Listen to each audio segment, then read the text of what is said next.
বৈষম্য বিরোধী গান গাইলেন মনির খান। বৈষম্য বিরোধী গান কণ্ঠ দেবেন জনপ্রিয় কণ্ঠশিল্পী মনির খান।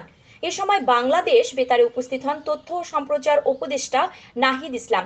এই গানের মাধ্যমে দীর্ঘ বিরতির পর মনির খান ফিরলেন বাংলাদেশ বেতারে। দায়িত্ব গ্রহণের পর প্রথমবারের মতো বাংলাদেশ বেতার পরিদর্শনে গিয়েছিলেন উপদেষ্টা নাহিদ ইসলাম। গত 23 সেপ্টেম্বর সোমবার বেতারের স্টুডিওতে বৈষম্য বিরোধী ওই গানটি রেকর্ড করা হয়েছে।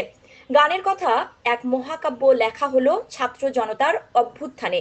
বাংলাদেশ নতুন করে পেয়েছি তোমায় ভালোবাসার ঐকতানে, লিখেছেন মুন্সি ওয়াদুদ।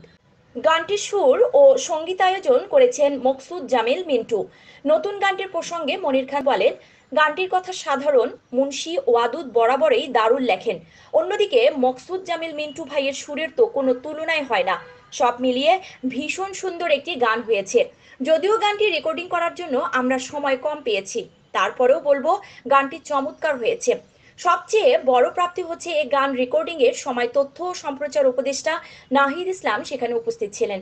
তিনিও গানটি পছন্দ করেছেন।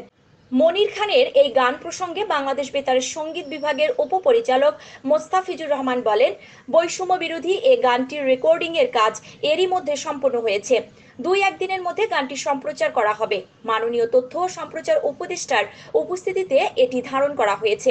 গানটি তিনি উপভোগ করেছেন। মনির খানও অসাধারণ গেয়েছেন।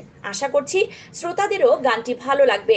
গত কয়েক দশক ধরে সঙ্গীত চর্চা করে যাচ্ছেন মনির খান। অ্যালবামের পাশাপাশি চলচ্চিত্রে গান গেয়েও শ্রোতাদের মন জয় করেছেন তিনি। সঙ্গীতে অনন্য অবদানের স্বীকৃতি হিসেবে পেয়েছেন জাতীয় চলচ্চিত্র পুরস্কার সহ বেশ কিছু পুরস্কার ও সম্মাননা। জন্মিলে মরিতে হবে, থাকবো না কেউ এ পারে, ডাক দিলে মনে যাইতে হবে।